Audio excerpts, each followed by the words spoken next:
Gracias, muy buenas tardes. Muchas gracias, Juan Pablo, por la presentación y agradecer a Enrique Michel y a todos los distinguidos miembros de REDAC la invitación para participar en este ejercicio de diálogo público, en este ejercicio de jaliscienses preocupados y ocupados por enfrentar las diversas problemáticas que enfrenta nuestra entidad y muy metidos en el tema de la necesidad de construir un nuevo andamiaje institucional que le permite entonces a Jalisco consolidar sus logros y dar un gran salto cualitativo hacia adelante, enfrentando los retos que nos marca una realidad nueva, una realidad que no esperábamos, que nos agarró por sorpresa y que también nos marca una serie de desafíos y de ejercicios de política para poder transitar hacia un mejor futuro. Muchas gracias a todos los que nos acompañan en esta tarde y espero que sea una charla, un diálogo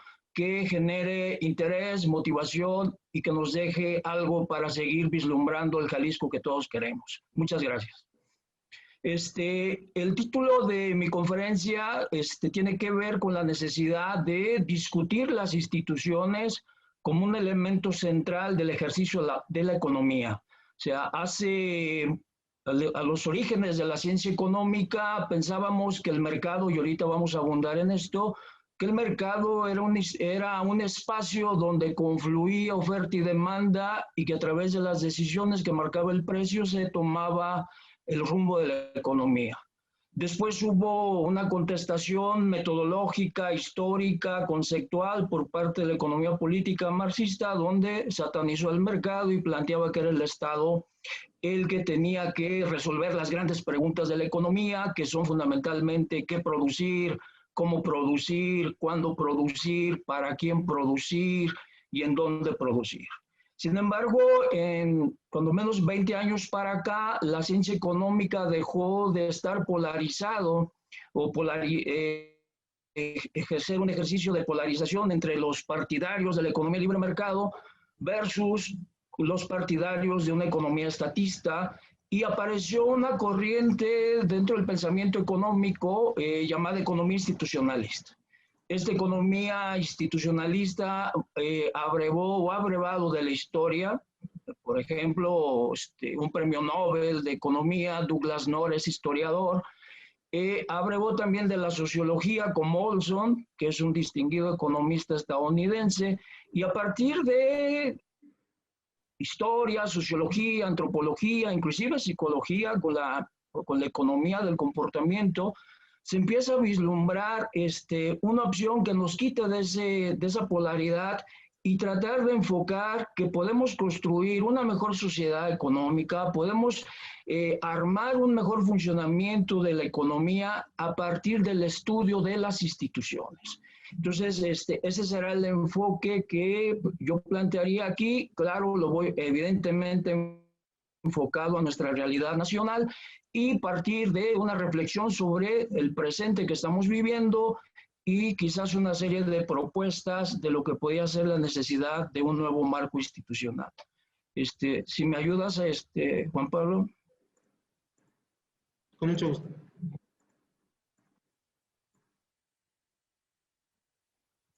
Entonces, el título que en este contexto que acabo de platicar es Instituciones para un nuevo rumbo económico.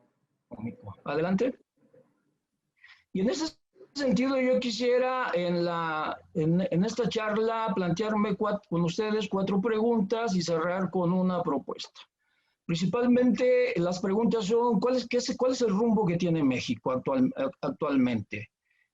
¿Me la puedes poner, por favor? Sí, perdón. ¿Cuál es el rumbo de México? ¿Qué hacer para corregir y reorientar el rumbo de México? ¿Por qué son importantes las instituciones para orientar ese rumbo que deseamos? ¿Y qué está pasando en estos momentos con las instituciones en México? Y de ahí derivar como quinto elemento una propuesta. Adelante.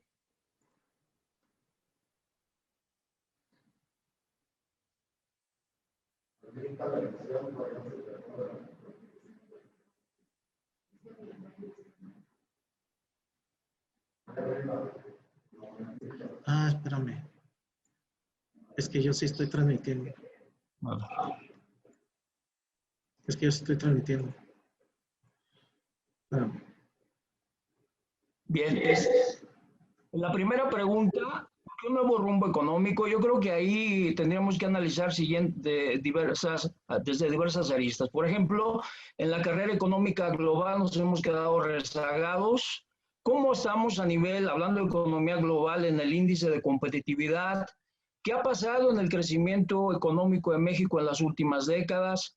¿Cómo está nuestro mercado laboral y el tema de la desigualdad? Si yo me planteo, y con datos que ahorita vamos a ver, las respuestas a estas preguntas, pues evidentemente puedo concluir que el rumbo económico que tiene México no es el satisfactorio, no es el deseable, y por lo tanto hay que revisar qué está pasando desde el punto de vista de las instituciones para poder replantear los logros, cuando menos en estas materias. ¿Y cómo estamos? Adelante.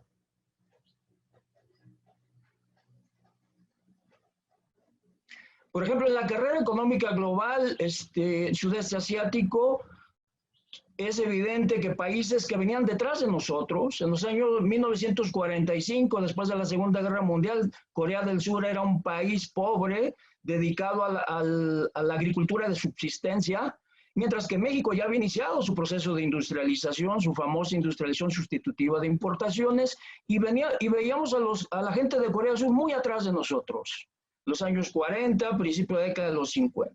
Pero Corea se nos fue acercando, se nos fue acercando con su propio modelo de industrialización, y Corea nos fue rebasando a partir de los años 80, 90 del siglo pasado, y hoy Corea ya se fue por delante de nosotros y corremos el riesgo de que la perdamos en el horizonte en esta carrera global.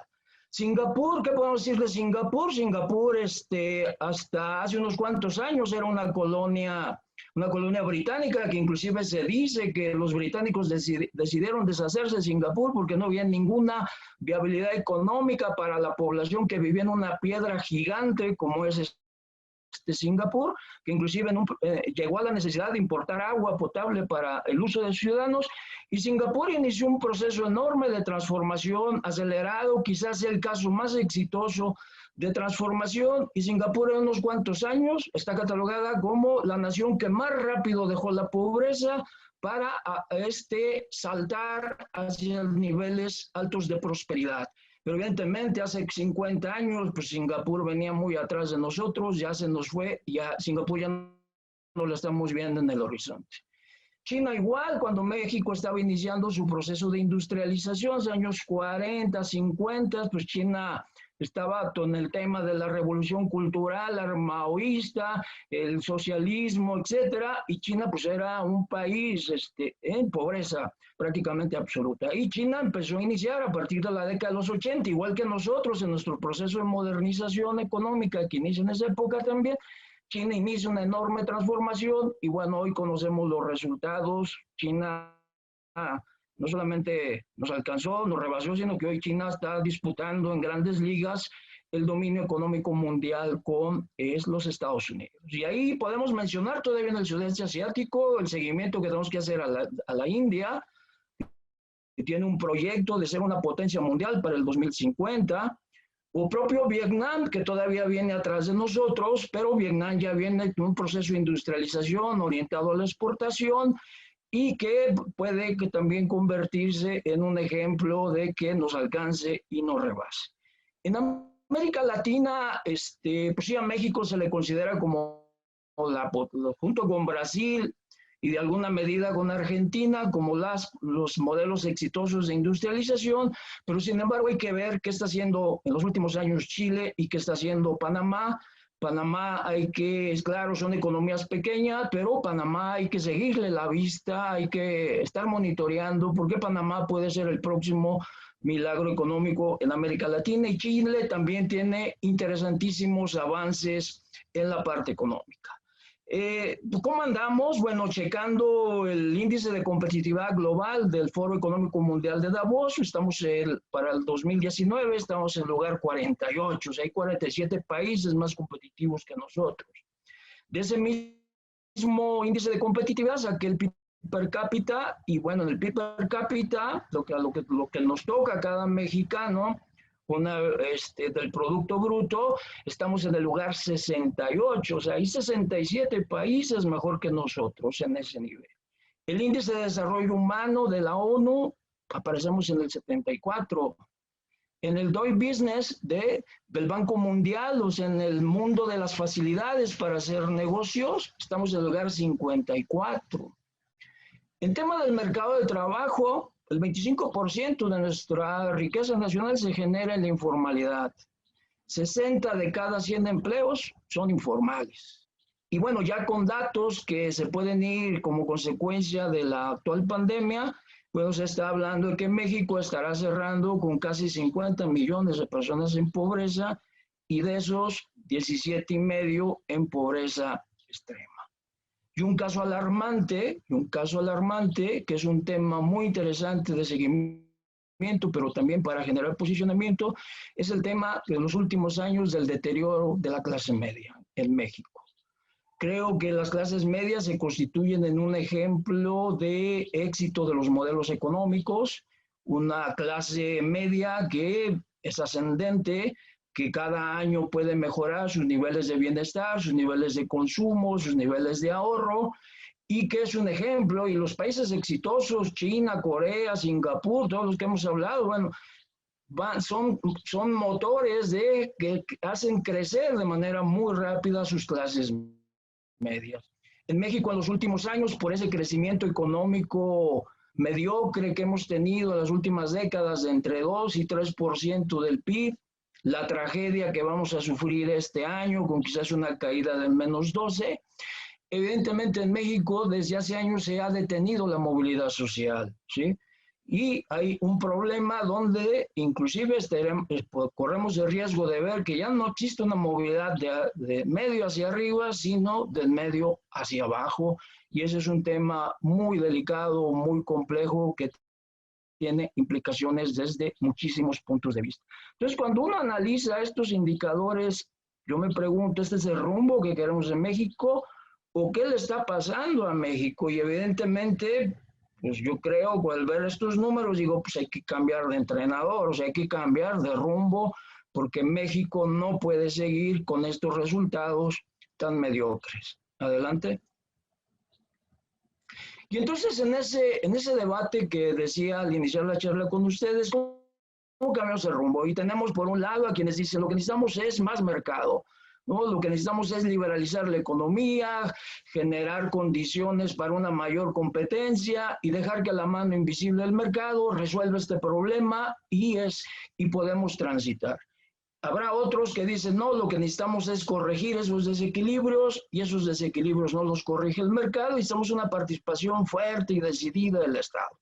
Y en ese polo, pues inclusive estarán los más extremistas que hablarían pues de un control prácticamente absoluto del Estado de la economía, que es el caso de Cuba y Venezuela. Entonces, estos serían de entrada las dos rutas para poder enfrentar los resultados que acabamos de señalar. Y como repito, en el libre mercado, ¿quién nos va a corregir? Pues la mano invisible de Adam Smith. Dejemos que las leyes de la oferta y la demanda determinen, repito, el qué producir, el cómo producir, en dónde producir, el para quién producir, que el precio determine quiénes son los que sobreviven en el mercado, evidentemente los más eficientes, y eso lo decide la soberanía del consumidor. El consumidor determinará qué empresas, qué productos, qué ramas económicas van a sobrevivir. Entonces, dejar hacer, dejar pasar. Por el otro lado, el Estado dice, no, lo que necesitamos no es una mano invisible, necesitamos una mano visible. Y esa mano visible va a planificar. Vamos a planificar la economía, vamos a definir prioridades. El Estado va a decidir el orden, qué es lo que se produce primero, cómo se produce, para quién se produce, de qué manera se produce, lo define el Estado. Y el Estado en esa planificación controla los recursos, es propietario de los medios de producción o es propietario de las empresas. Él controla los recursos y los asigna a través de políticas de intervención. Y ahí, como repito, pues hay varias modalidades de intervención, desde el control absoluto del Estado, caso Cuba o Corea del Norte, Venezuela también, hasta de economías mixtas como la nuestra. Entonces, de eso, ahí estamos en esos dos enfoques. Pero aquí aparece el tercero que yo les comentaba. Necesitamos instituciones. ¿Qué son las instituciones? Las instituciones son los que nos van a generar los incentivos a la economía. No es la mano invisible de la oferta y la demanda del precio que determina las decisiones de los consumidores, sino son las instituciones que generan los incentivos. Yo, por ejemplo, para generar inversión, quizás la receta tradicional de la economía me dice baja la tasa de interés para promover la inversión. Y puedo tener bajísimas tasas de interés y la inversión no se genera. Entonces la pregunta es, ¿por qué? Si ya bajé la tasa de interés, como me plantea la política monetaria. No, porque la inversión depende de otros elementos que tienen que ver con expectativas, con grados de confiabilidad, de certeza, respeto al Estado de Derecho, al derecho de propiedad, todos estos elementos que vamos a ver unos momentos más y que entonces se convierten en incentivos más fuertes inclusive que los instrumentos tradicionales de la política económica. Las instituciones también tienen que regular la mano invisible del mercado. ¿Qué decimos nosotros? El mercado es la mejor institución para generar prosperidad. Creo que la historia entre la lucha que hubo entre capitalismo y socialismo en el siglo pasado nos demostró que el mercado es más capaz que el sistema de planificación o de comando central para generar bienes, para generar producción, para generar bienestar. Pero el mercado tiene un problema, el mercado tiene el problema social. El mercado puede generar los restaurantes más lujosos, suculentos y de mejor diseño que uno pueda tener en el mundo. Sin embargo, el mercado no se va a preocupar porque afuera de ese mercado existan familias de gente que tienen 3 días sin comer y ahí están los niños. El mercado no se preocupa por eso. El mercado va a responder a los clientes, a un segmento de clientes, les va a ofrecer productos gourmet, les va a ofrecer el mejor servicio, les va a ofrecer la mejor calidad, el mejor ambiente en el restaurante, los mejores productos. Sí, eso lo puede ofrecer el mercado y en eso es muy bueno. Sin embargo, el mercado tiene el otro problema, el problema de la social, el problema de las externalidades, ¿sí? Y por el otro lado, pues sí, las instituciones, yo necesito regular el Estado, porque si no el Estado, si no le pongo instituciones, el Estado puede en esa planificación equivocarse, en esa planificación equivocar el orden de las prioridades, en esa planificación hacer un mal uso de los recursos económicos, acabárselo, ser voraz, ¿sí? Y en ese sentido, a lo mejor el Estado no nos da los mejores resultados en el manejo económico. Entonces, para eso también necesito institución. Entonces, yo tengo que utilizar las dos fuerzas, las del mercado, que es lo mejor para producir riqueza, y la del Estado, ¿sí? Que es la que tiene que moderar los problemas del mercado a través de un marco institucional. Adelante. Los economistas institucionales han llegado a la conclusión de que para ser competitivos en una economía tenemos que fijarnos mucho en el costo de transacción. La economía tradicional se enfoca al costo de producción. ¿Cuánto me cuesta producir X bien? Y para eso contabilizo en mi costo el salario, los recursos naturales, el costo de la mano de obra, el costo del capital, y me da una función microeconómica que me lleva a un costo total de producción. Sin embargo, la economía institucionalista dice, no, hay otros elementos que te van a originar un costo, que es el costo que tiene que ver con la realización de la venta. Y en ese costo de realización de la venta, tú fuiste muy eficiente al producir, pero ya lo produciste, está en tu bodega, ahora hay que llevarlo al mercado. Y es ahí en el mercado donde aparecen una serie de condicionantes, de circunstancias que pueden generar un costo de transacción que incrementa el costo total de una economía. Y por lo tanto, los esfuerzos que uno pueda hacer por el lado micro en la empresa se ven contrarrestados, nulificados por un costo de transacción alto, que es el costo de transacción que generan las instituciones. ¿En qué consisten estos costos? Adelante. Los institucionalistas hablan de 3 costos: el costo de búsqueda, el costo de contratación y los costos de coordinación. ¿Qué significan cada uno de estos tres costos que están en el marco de las instituciones? Adelante. El costo de búsqueda es el costo de la información. Yo necesito poner un negocio y necesito comprar un terreno, y lo primero que necesito para adquirir ese terreno necesito información, el registro público de la propiedad. Yo necesito comprar vehículos para mi flotilla, necesito checar su estado de esos vehículos.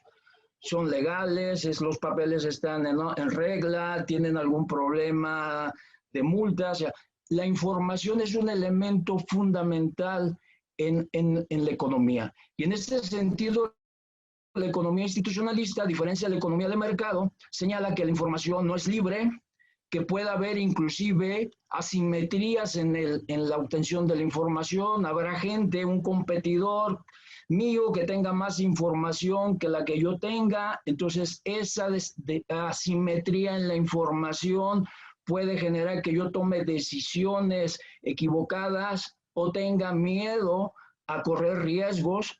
Por lo tanto, el insumo informativo se convierte en un factor fundamental para la toma de decisiones en la economía. Y es las instituciones quienes tienen que generar condiciones para que la información sea abundante, para que la información no sea costosa, para que la información sea procesable, porque me puedo congestionar de tanta información y no tomar la decisión adecuada. Entonces, las instituciones tienen que acercar al mercado. El mercado dice que la información es libre, que la información es barata y que está disponible para todos. La realidad no es así. En nuestras economías, y más en las economías subdesarrolladas, hay asimetría en la información. Hablo, por ejemplo, del caso de los consumidores. Hay una asimetría en la información, por ejemplo, de un usuario bancario con respecto al ejecutivo del banco. Cuando uno va al banco a solicitar una tarjeta de crédito, el ejecutivo te ofrece el contrato, es un contrato con infinidad de cláusulas, donde ahí es evidente una asimetría. El consumidor no le explican, no le señalan con claridad qué es todo lo que está firmando, mientras que el ejecutivo sí sabe lo que el cliente está firmando. Después, cuando el consumidor adquirió la tarjeta de crédito y le llega un cobro, resulta que hay un cobro porque no utilizó la tarjeta y entonces eso venía en el contrato y no se lo explicaron y él no lo sabía y perdió dinero. Entonces, en nuestras economías tenemos problemas de asimetría de la información. ¿Qué tienen que hacer las instituciones?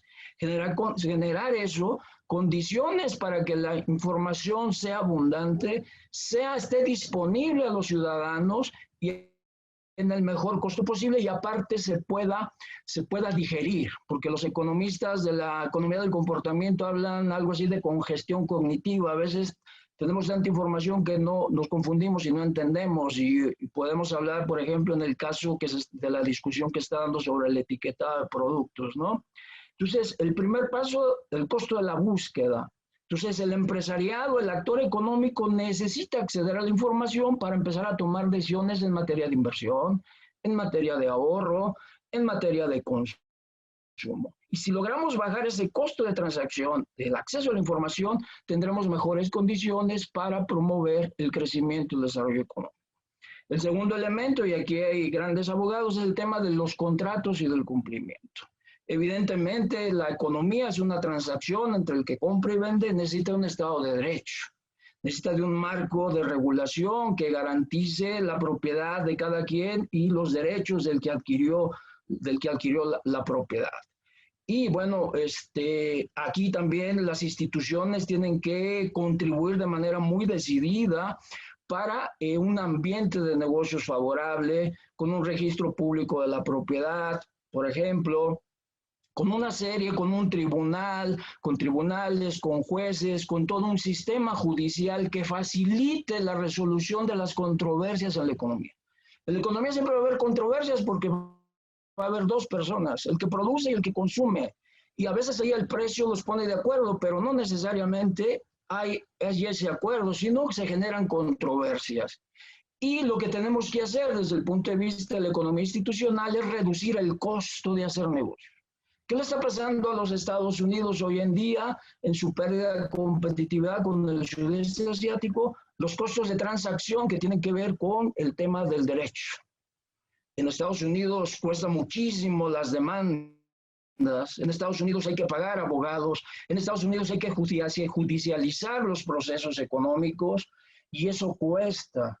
Cuando uno va a un hospital en los Estados Unidos o recurre a un médico, uno dice, ¿y por qué cobran tanto? Bueno, cobra tanto porque el médico y el hospital tienen que proteger ante una eventual judicialización de la consulta, de la operación o del servicio médico. Y todo eso pues, lo cargo al costo que se lo doy al cliente. Entonces, las instituciones que protegen el Estado de Derecho, que protegen los derechos de propiedad, son fundamentales. Cuando uno revisa los indicadores de competitividad en el mundo, se da cuenta que países que están involucrados en problemas políticos, donde la ley es solamente una referencia y no existe como tal, pues son los países más pobres del mundo. Los países más ricos del mundo son los que tienen un poder judicial fuerte, sólido, autónomo, eficiente, con capacidad de resolver los procesos judiciales o de discrepancia que se dan entre los actores económicos. Y el tercer elemento de los costos de transacción es la coordinación. En nuestras economías subdesarrolladas existen muchas barreras de entrada, ¿sí? Tenemos mercados muy o monopólicos, oligopólicos, donde algún actor que quiere entrar a competir en esos mercados se enfrenta con una serie de trabas, con una serie de restricciones. Y cuando hablamos de coordinaciones, que por ejemplo, si yo quiero poner una fábrica, pero necesito asegurarme que llegue el equipo de transporte, pues necesito negociar con el equipo, con los transportistas, necesito negociar con ese sindicato de transportistas, necesito negociar una serie de condiciones para asegurarme que mi suministro llegue. Y así podemos ver la economía mexicana llena de problemas de coordinación, porque cuando yo quiero entrar a un negocio, me encuentro con una serie de obstáculos, de intereses, de reglamentos, que me obstaculizan mi ingreso y eso me cuesta dinero o me puede llevar inclusive a cancelar mi proyecto de inversión. Por eso en el análisis de Haciendo Negocios del Banco Mundial en México, promedio son 45 días para abrir un negocio y en Canadá ese mismo nos lleva a 3 días. Entonces, esas diferencias, ¿cómo las resolvemos? Pues a través de un marco institucional que favorezca la coordinación y que, por lo tanto, reduzca los costos de transacción. Estos son 3 elementos fundamentales en el enfoque teórico de la economía institucional que nos permitirían encontrar un nuevo rumbo económico para el país. Adelante. Y pongo ejemplos, pero hay muchísimos, de la información. Bueno, en México tenemos el INAI, las unidades de transparencia, COFEPRIS, CONDUCET, Profeco, son instancias que se supone nos estarían ayudando a los actores económicos a tomar decisiones en base a la información disponible. Evidentemente el tema de los contratos, pues es el Poder Judicial y todo lo que significa esta instancia jurídica donde resuelve, apegado a derecho, los litigios. Y en la parte de la coordinación, bueno, existen instituciones que se han creado en este país, como COFETEL, Yo Necesito, Mi Negocio, el tema de las comunicaciones, pues hay un órgano regulador, como es COFETEL. Yo quiero entrar a un negocio, pero hay barreras, entonces tengo la COFESE, la Comisión Federal de Competencia, entonces la COFEMER, que es la de mejora regulatoria. Entonces, en México en los últimos años hemos venido avanzando de alguna manera en crear un marco institucional que permita mejorar la competitividad de la economía. Adelante. Entonces, en síntesis, en esta parte del enfoque teórico, ¿qué hacemos con las instituciones? Generar un mercado de competencia y no como los mercados que existen en nuestras economías subdesarrolladas, donde hay acuerdos entre los actores económicos donde se distribuyen el mercado.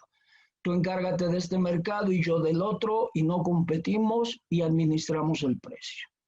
Ejemplo, las líneas aéreas. ¿Qué buscamos con un mercado institucional? Que exista libertad de ingreso y que no el ingreso sea a partir de las influencias, de los compadrazgos, de la discrecionalidad. No, pues sabes que él sí va a entrar, aquí está su permiso de su taxi, aquí está su permiso de camión, él sí va a entrar, aquí está su permiso, pero ¿sabes qué? Porque es nuestro amigo, porque yo tengo la capacidad de decidirlo y no por los méritos, por las capacidades. Todas las instituciones tienen que corregir eso. Entonces, un mercado también de instituciones que favorezcan los derechos tanto del consumidor y del productor. En el lado del consumidor, que yo he estado metido en ese tema en los últimos años, el consumidor ha estado totalmente indefenso en el tema de la defensa de sus derechos. Contamos solamente con Profeco, pero es una instancia que no va al fondo de los temas, que tiene que ver con la educación del consumidor, con generar condiciones donde el consumidor se pueda defender ante las grandes instancias. Por ejemplo, ese consumidor que le llegó un recargo en una tarjeta y que a lo mejor pues para el banco es mínimo, son 3,000 pesos, pero para el consumidor a lo mejor es la quincena completa. Y en ese sentido él está en una situación de indefensión, de decir, híjole, tengo que irme a pelear con un banco por 3,000 pesos, o lo que nos ha sucedido a todos, que el cajero no nos da menos, nos da más, y nos sentimos en una cuestión de indefensión. ¿Y eso qué necesita el mercado? Que necesita instituciones para absorber este tema. Y finalmente, un mercado con instituciones que reconozca, repito, que el mercado es el mejor medio para generar riqueza, bienes de calidad, bienes de alta tecnología, pero el mercado tiene externalidades que no quiere reconocer, como por ejemplo, las empresas que fabrican llantas, esa marca italiana excelente, inclusive se utilizan las llantas en los premios de Fórmula 1, entonces hace grandes llantas, pero cuando esa llanta deja de tener uso, ¿quién carga con ella? ¿Quién se recoge? ¿Dónde la tiro? Se convierte en un problema de contaminación. ¿Quién asume el costo? No, pues fue la llantera quien lo fabricó, pero la fábrica ya antes dice, yo ya la fabriqué, ya es tu problema.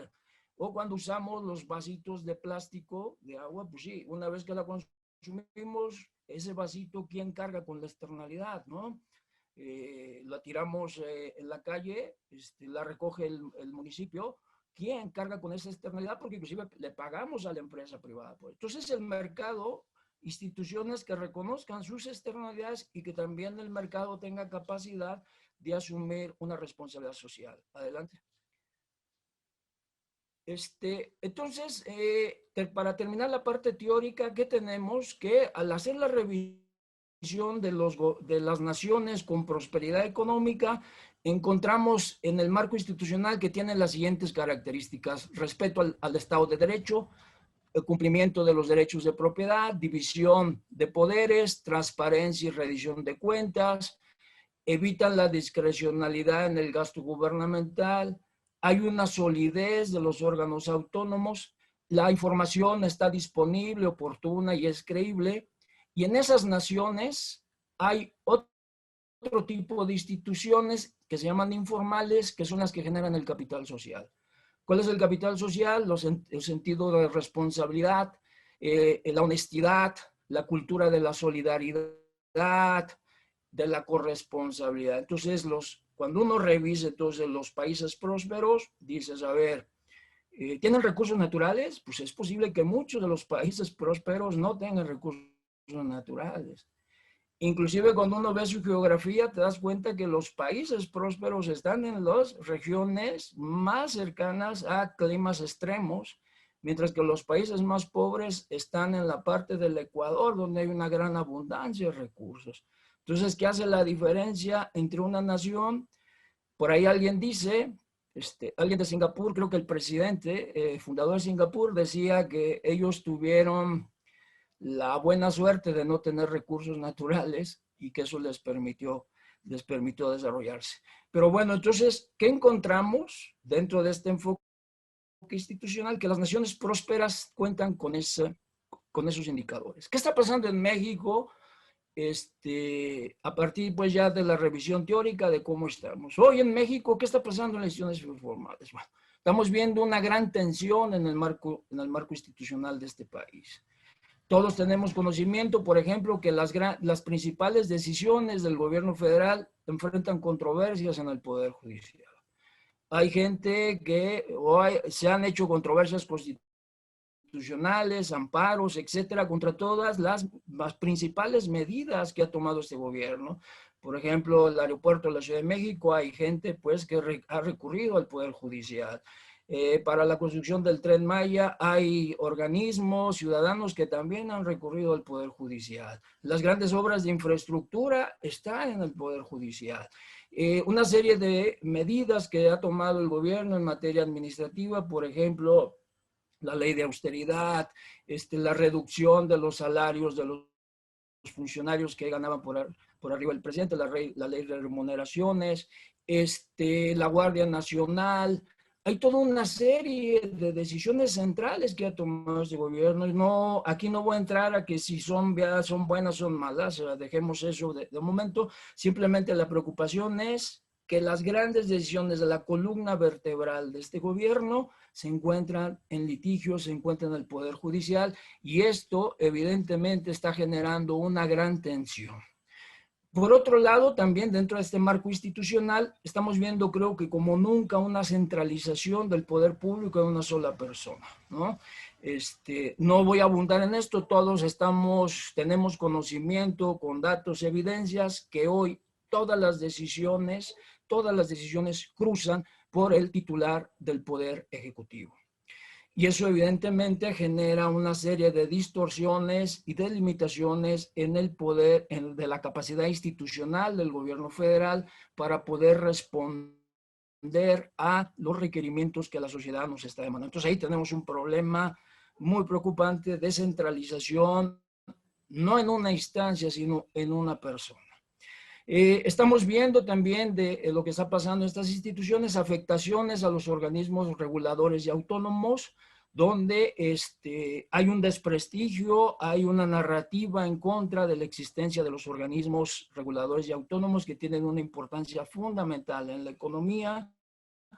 E inclusive el ejemplo más evidente de este cambio en la visión institucional es el interés bueno, ya se llevó a cabo, hay un decreto de llevar un órgano autónomo como es la COFEPRIS a meterlo ya bajo el control de una subsecretaría. Evidentemente, los comentarios que se hacen o se hacían sobre la Comisión de Derechos Humanos, el INEGI, el Banco de México, la Comisión Reguladora de Energía, todos estos espacios que desde mi punto de vista juegan un papel muy importante para ayudar al Estado en su toma de decisiones, creo que hoy se está convirtiendo en un elemento que genera parte de esa gran tensión institucional que vivimos en México. Las afectaciones a los contratos, evidentemente las dos señales claras que fue la cancelación del aeropuerto y la cancelación de la inversión de la cervecera, evidentemente generan, y ahorita vamos a montar en eso, generan también una presión a las instituciones de México, y la gran pregunta que nos hacemos es si las instituciones de México son capaces entonces de garantizar los derechos de propiedad. Y si no es así, entonces será a través de los plebiscitos, a través de las consultas, a través de serie de mecanismos que no tienen ningún sustento legal, la que determinen la validez de un contrato. Yo creo que aquí este tipo de acciones que le meten, repito, una gran problemática al marco institucional mexicano puede tener severas consecuencias el próximo año, principalmente en la calificación, en el grado de inversión de las calificadoras. Y por otro lado, también lo que estamos viendo dentro de esta tensión al marco institucional mexicano es la pérdida de calidad en la gestión gubernamental, fundamentalmente por dos vías: una política de austeridad y de recorte de las áreas de gobierno. Acabamos de ver hace días la desaparición de subsecretarías, que a lo mejor desde el punto de vista del ciudadano podría decir qué bueno que adelgace la burocracia, qué bueno que el gobierno se ahorre esos recursos, etcétera. Sin embargo, aquí la pregunta es si esos ajustes en verdad fueron hechos a partir de un análisis muy claro, de un diagnóstico muy preciso, y que no lleve a afectar la calidad de la gestión gubernamental. Ese es el tema, porque entonces Si la Secretaría de Gobernación desaparece la Subsecretaría de Gobierno, yo me quiero preguntar, entonces, ¿cuál va a ser el área que va a encargarse de atender los conflictos que hoy estamos viendo en Chihuahua, que estamos viendo en la Comisión Nacional de los Derechos Humanos y otros más que se están presentando en el país? Si hemos quitado la parte institucional, que era la que se encargaba, la Subsecretaría de Gobernación, de atender y resolver esos temas. Pero no solamente es por el lado del ajuste presupuestal, que repito, desde el punto de vista de algunos van a decir que bueno que el Estado se adelgaza, que no gaste más, no estamos en tiempo para un Estado obeso, pero sin embargo pensemos en la calidad.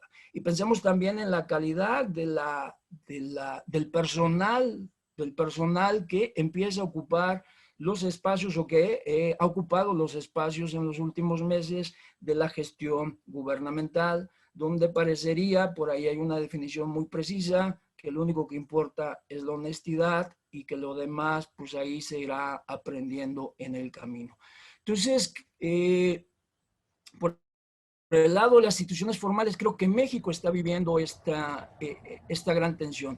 Pero también yo quisiera hablar también de las instituciones informales. O sea, como comentaba hace unos minutos, no solo, aparte de las formales, existen las informales, que son las reglas no escritas, ¿no? La cultura, los valores, la honestidad, la confianza. ¿Y qué está pasando en México por el lado de sus instituciones informales?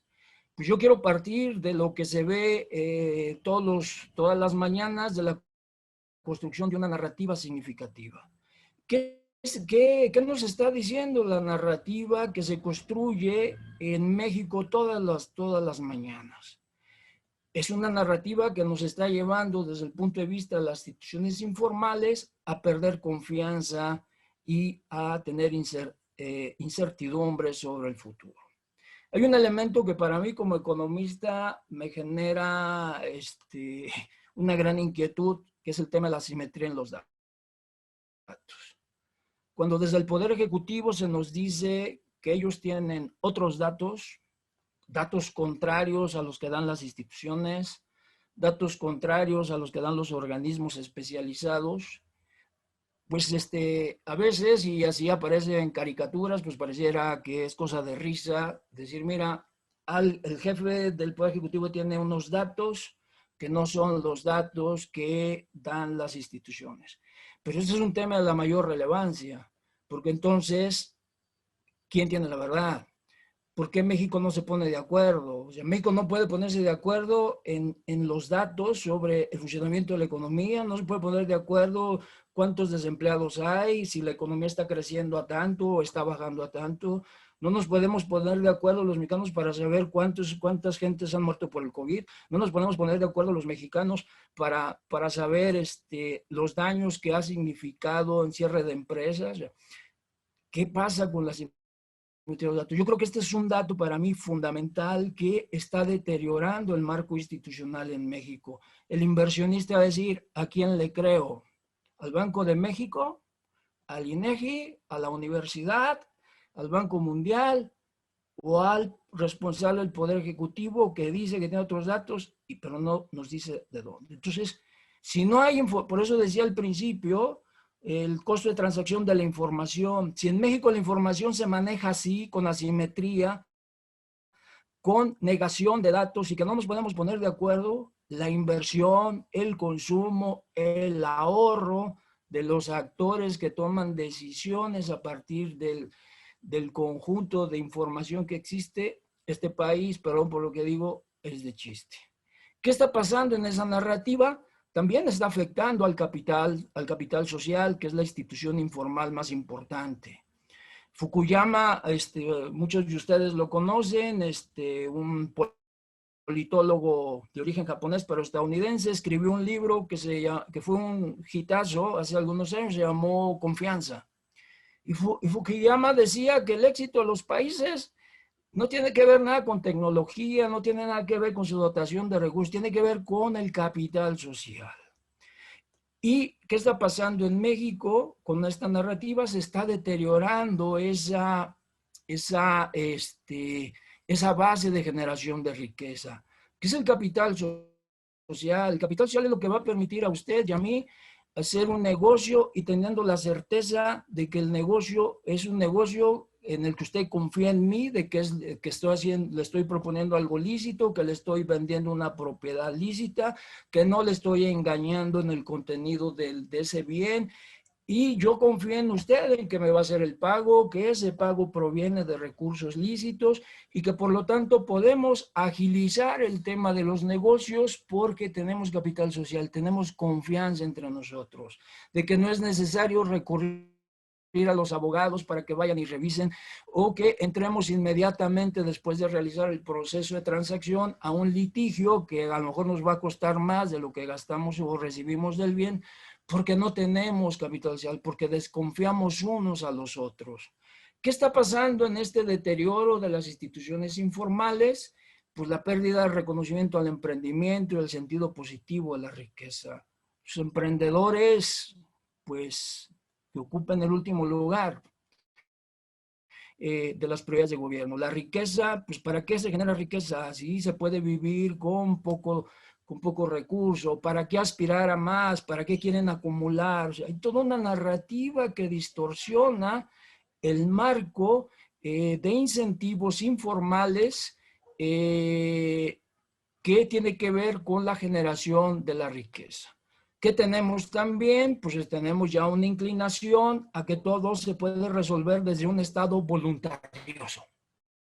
No un estado inclusive planificador, ¿no? un estado técnico, no, un estado voluntarioso, que tiene ganas, que va a resolver el problema. Por ejemplo, en el caso de las comunidades yaquis, ¿no? Pues no hay problema, modifico la ruta del gasoducto.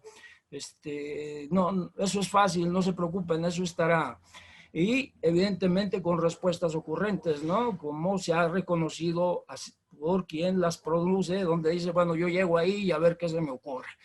Se abandona la técnica en el ejercicio gobierno. Los economistas pues no tienen ningún mérito porque es como ser un artesano, es como la mano de obra barata.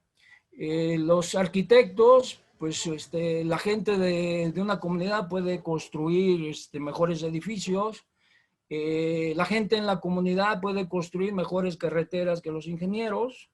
Entonces, no tiene chiste la técnica, o sea, es la voluntad y el deseo del pueblo por hacer las cosas. Entonces, todo eso deteriora el capital social. ¿Qué estamos viendo? Pues día tras día se abona la descalificación. Estamos viviendo una crisis inimaginable. Y en esta tragedia donde México ocupa los primeros lugares, no quiero calificar si se está hecho bien o hecho mal, simplemente hay un grupo de exsecretarios de salud que dicen, oye, podemos hacer esto y esto y esto, y ante esta emergencia, ante esta incertidumbre de que la vacuna sí funcionó, que no va a funcionar, etcétera, en lugar de decir, bueno, veamos qué proponen estas gentes que han trabajado en el sector salud, inmediatamente se dice, se descalifica y se vayan y patenten sus recetas. O sea, no hay un elemento cuando necesitamos de instituciones donde todos cooperemos, pues el discurso es abonar a la descalificación. Y finalmente también, y que eso queda, por decirlo de alguna manera, en el chip, en el inconsciente del ciudadano, de la gente, es que nos pasamos hablando del pasado, ¿no? Todo el tiempo estamos hablando del pasado, mientras cuando uno revisa lo que hace Singapur, lo que hace Corea, lo que hace la India, inclusive lo que hace Costa Rica, lo que hace Colombia el otro día en el tema de las energías limpias. Costa Rica tiene un proyecto para el 2030 donde va a echar a un lado ya el uso del carbón, de las energías derivadas del carbón como motor de la economía. Tiene un plan muy claro Costa Rica. El candidato a la presidencia de Estados Unidos, Joe Biden, también trae un programa creo para el 2050, donde Estados Unidos va a eliminar en cero el uso de combustibles fósiles. Colombia también tiene un proyecto. La India dice que ellos van a llegar en el 2050 siendo una gran potencia. Los chinos dicen que en el 2050 van a tener sus viajes espaciales.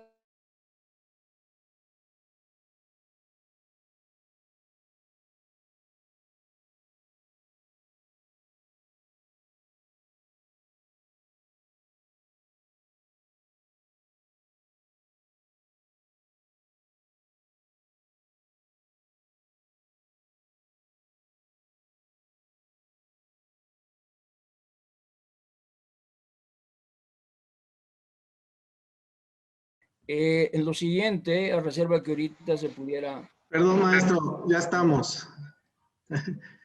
Ofrecemos una disculpa a todos, se nos fue la luz en la oficina. Ya ven que está lloviendo en varias partes de la ciudad y aquí no es la excepción, se nos fue la luz, gajes del oficio. Si gusta continuar, maestro, con la presentación, adelante, no hay problema. Y es que si quieres me la pones, no lo veo. Voy. Va, gracias. Bien, entonces esta es la narrativa que están afectando las instituciones informales, que son las reglas no escritas, el capital social. Adelante. Adelante.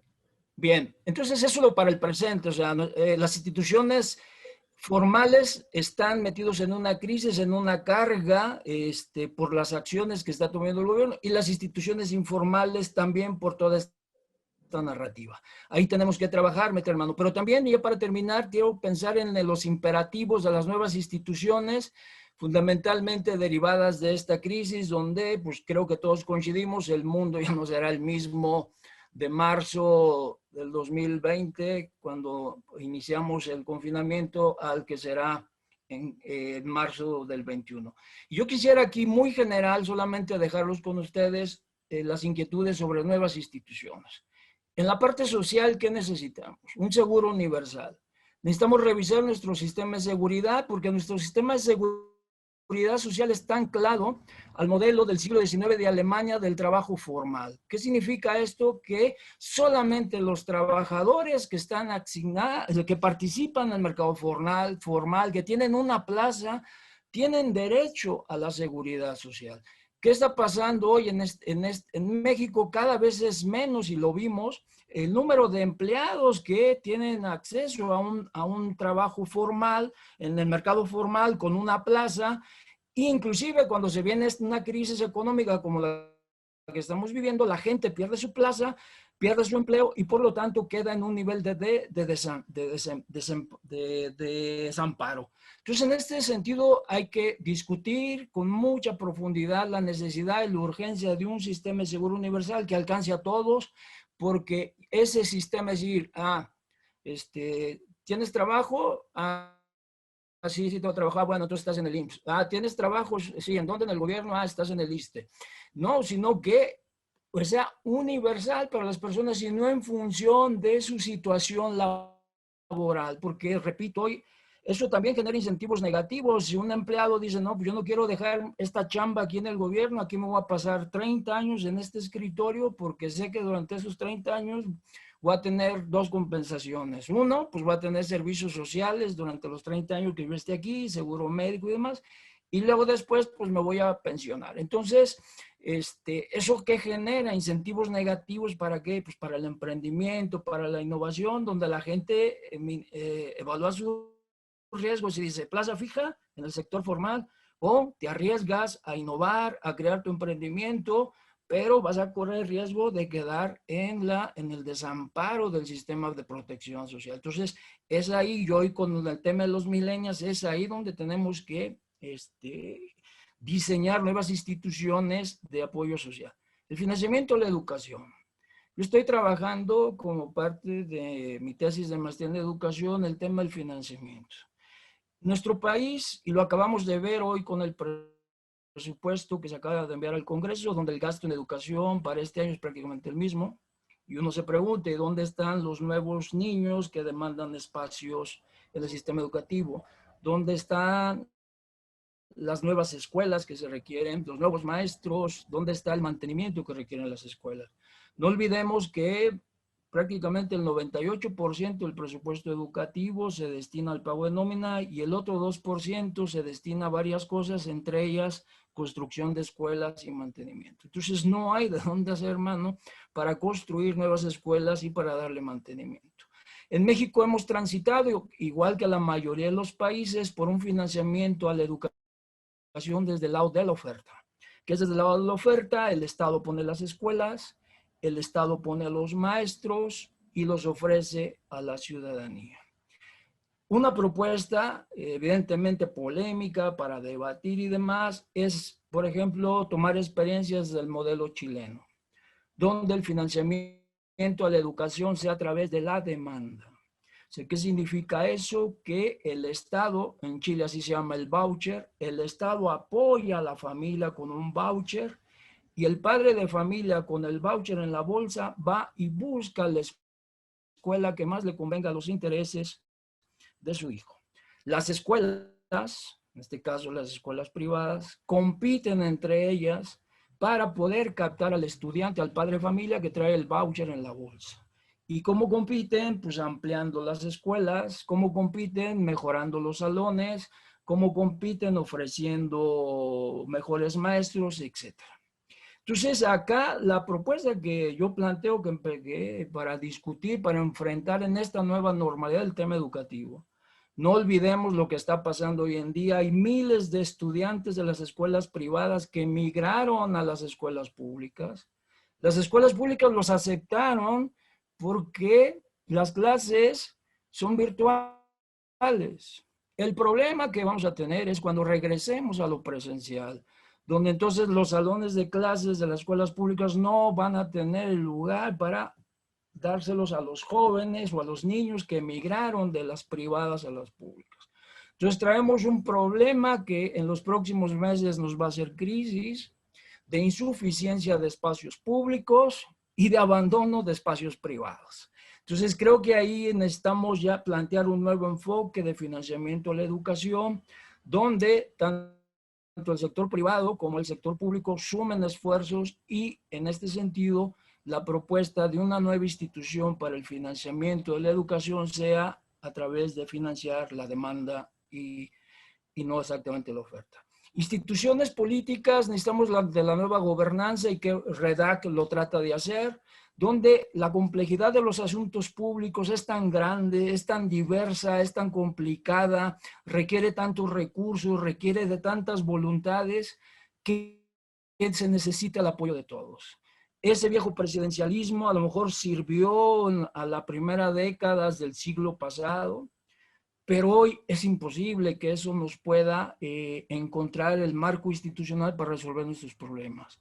Necesitamos esquemas de gobernanza, consejos, necesitamos instituciones de la sociedad civil que tengan representatividad, que propuestas de estos espacios de la sociedad civil se conviertan en vinculantes, porque el asunto público es tan complejo que no lo puede resolver el sector público por sí solo. En la cuestión electoral, y lo estamos viendo ya, ya de cara a las elecciones del 21, hoy entonces las decisiones que se toman desde el gobierno, desde el Estado, se enfocan a ganar las elecciones, a descalificar al otro. En una democracia, lo electoral, ¿para qué sirve? Para generar mayorías, para generar consensos, para que lleguen los mejores, para que a través del diseño democrático se procesen en las instituciones las mejores decisiones de política. ¿Y qué está pasando en nuestra realidad? El deseo del puesto, de ganar la elección, de ganar la candidatura, de que las siglas de mi partido ganen al costo que sea, eso se prioriza y condiciona, minimiza o inclusive vuelve perverso las políticas públicas. ¿Por qué digo que vuelven perversas? Porque yo quiero ganar, pues utilizo los programas sociales, entonces estoy pervirtiendo una política pública. Entonces lo electoral se convierte en un problema en lugar de ser una solución. ¿Qué hay que pensar? Hay muchísimas cosas. Yo no soy especialista en temas electorales, pero he pensado que a lo mejor armonizando las elecciones en determinados periodos, por ejemplo, que no hay elecciones todos los años en este país. ¿Por qué? Porque vienen en octubre las elecciones en Hidalgo y en Coahuila y entonces pues van a estar los intereses de los partidos y eso va a contaminar la agenda nacional. Y el siguiente año tenemos la elección macro de diputados locales, federales, pero también van a seguir elecciones intermedias en diferentes estados hasta llegar a la del 24. Entonces, todo el tiempo estamos en elecciones y eso es un incentivo, hablando de un concepto institucionalista, ese es un incentivo para el enfrentamiento, es un incentivo que no genera condiciones para los acuerdos, para la construcción de las mayorías, porque yo quiero ganar.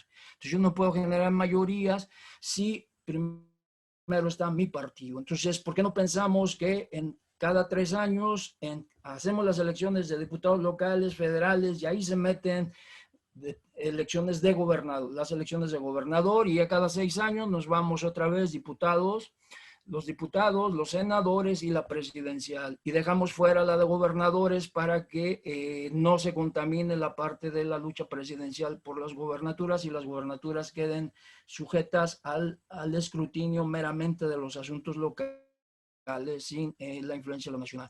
Son cosas que hay que revisar, porque lo electoral, desde mi punto de vista, sí está afectando la creación de acuerdos y está generando incentivos negativos para el desarrollo de México. Adelante. Y bueno, hay otros que hay que entrarle también, que son las nuevas instituciones fiscales. O sea, México es un país fiscalmente pobre. Estamos recaudando entre el 12 o el 13% del Producto Interno Bruto. Somos un país de muy baja recaudación, a pesar de que, bueno, los causantes cautivos pensamos que es enorme la carga fiscal, sí, porque está mal distribuida, pero en el resultado final somos un país que recauda pocos impuestos. Tenemos que discutir toda esta parte de la reforma fiscal, de una reforma hacendaria. No hay el interés hoy de hacerlo por cuestiones electorales. Sin embargo, este país no puede caminar si no tenemos recursos para invertir. Necesitamos entonces un gran ejercicio institucional para incrementar la recaudación, hacerla más eficiente, hacerla equitativa. Pero no es suficiente con instituciones que recauden impuestos, sino también necesitamos otras instituciones, y hoy lo estamos viendo con el presupuesto, cómo hacer la asignación presupuestal. Hoy como nunca, la asignación multimillonaria de los recursos parece que pasa solamente por el criterio de una persona. Y así se asignan los recursos a los estados. Antes, alguien dirá antes cuando iba el presupuesto, había también problemas de malos manejos, no lo voy a negar, pero había la posibilidad que en el Congreso se pudiera debatir entre diputados de diferentes fracciones, de diferentes regiones, cómo reasignar bolsas para atender necesidades locales. Hoy ese ejercicio parece que ha quedado muerto, entonces todo queda, hoy México en pleno siglo XXI, la asignación de sus recursos queda sujeto a la visión, al interés, a las fobias y a las filias de una sola persona. Y finalmente es urgentísimo revisar en el marco institucional la coordinación fiscal. Si la federación es pobre en cuanto a cuánto recauda de impuestos como porcentaje del PIB, ¿qué podemos decir de los estados? ¿Y qué podemos decir de la pobreza franciscana de los municipios? Aquí también tenemos que entonces reformar y pensar en nuevas instituciones que le permitan a estados y municipios tener atribuciones en el tema de la recaudación. Hoy hemos visto para Jalisco que en el proyecto de presupuesto para este año, pues hay una reducción de alrededor del 4%.